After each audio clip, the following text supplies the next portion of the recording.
अस्सलामुअलैकुम दोस्तों, जैसे कि आपको पता है कि पाकिस्तान से एक ग्रुप दुबई आया हुआ है department of economic and tourism के ताउन से। आज हमारे साथ मौजूद हैं बदर अल हबीब साहब, जो कि हेड ऑफ़ साउथ एशिया हैं इस डिपार्टमेंट के। आए हम इनसे कुछ बात करते हैं कि इस ग्रुप के क्या मकासद हैं और इनको क्यों लाए। अस्सलाम वालेकुम sir. Can you please tell our viewers what's the aim and objective of this, bringing some of these people from Pakistan to the UAE? Sure. Pakistan has been a strategic market for us for many years now. But this year onwards, we have put a more kind of targeted effort to ensure that we can start catering to the market from B2B and B2C efforts from the tourism. We've seen a lot of great volume of business coming from Pakistan. And initially, the objective was to ensure that we continue bringing travel agents and tour operators who are influencers within the B2B space to come and experience the destination for themselves. We think it was very important for you to come and get a first-hand experience. When I was in Pakistan earlier this year, a lot of agents told me that they were not fully aware of the destination. They knew the Dark Cruise, they knew the Desert Safari, they knew the Atlantis, but there's a lot of significant gap in understanding the destination. And since then, I think my aim was to ensure that we continue bringing as many travel trade professionals from Pakistan to come to Dubai and get to see the various facets of the destination, whether it's culture, gastronomy, shopping, lifestyle, luxury, family, affordability. We want to ensure that you get a full holistic understanding of the destination. Dubai has always been a preferred destination for Pakistani travelers. What new attractions you added since COVID-19 treaty? Sure. I think over the past 3 to 4 years, the idea was to ensure that we continue bringing new experiences for our tourists.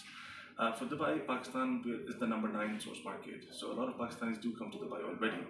Our aim is twofold. One is to ensure that we expose the destination to new segments in Pakistan. At the same time, we're fully aware that a lot of Pakistanis have been here many, many times. But we wanted to ensure that we continue putting a proposition for them to come back again and again.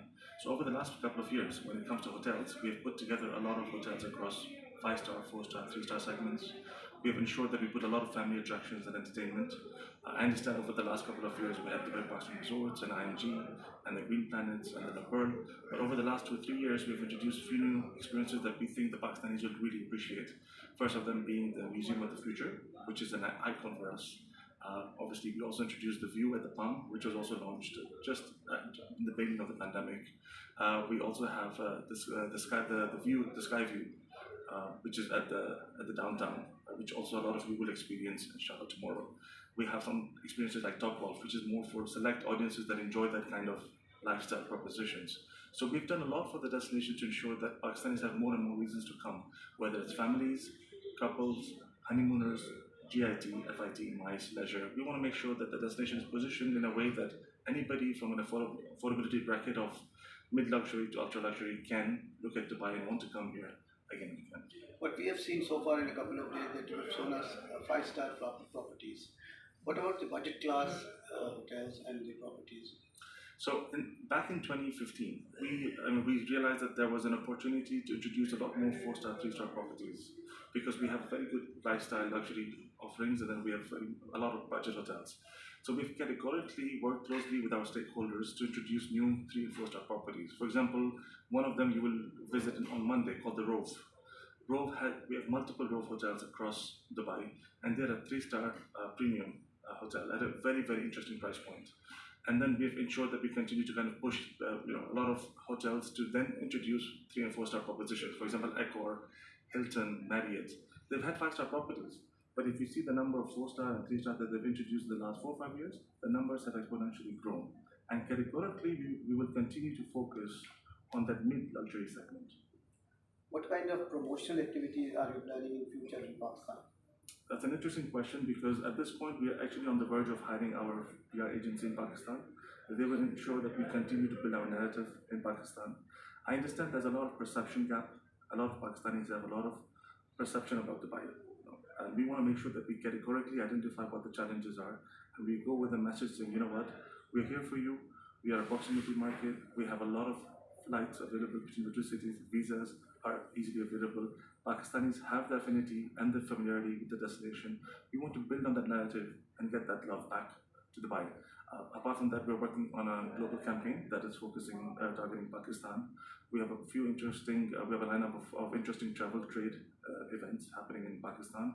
In fact, we're currently planning to do a roadshow in Pakistan, inshallah, towards quarter 3 of this year. So all in all, I think we have ensured that we continue to fully activate marketing, B2B, B2C, as well as trade in Pakistan.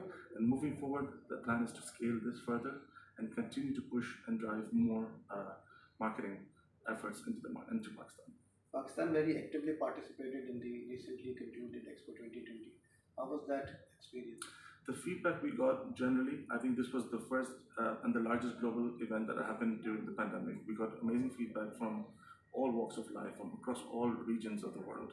I think Pakistan in particular was fairly interesting because the Pakistan Pavilion was one of the most loved pavilions at the Expo 2020.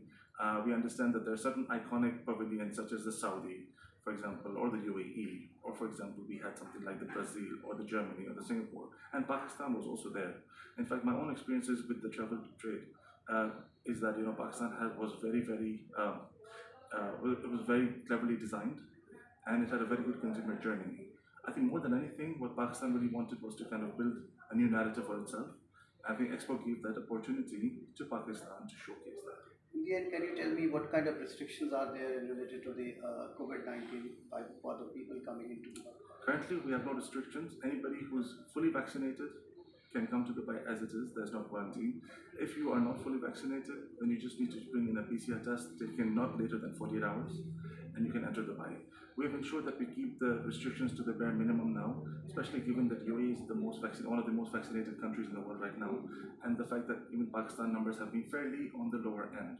So we're ensuring that we continue to keep the doors open for Pakistanis and the world. Thank you very much. जैसा कि आपने देखा दोस्तों कि बदर साहब ने बताया कि दुबई अपने जो है वो दोस्तों के लिए और अपने मेहमानों के लिए दरवाजे खोल के रखता है और ज़्यादा से ज़्यादा पाकिस्तानी इसको यहाँ वेलकम करने के लिए तैयार है। तो जैसे ही मौका मिले आप दुबई का सफ़र कीजिए। Thank you very much.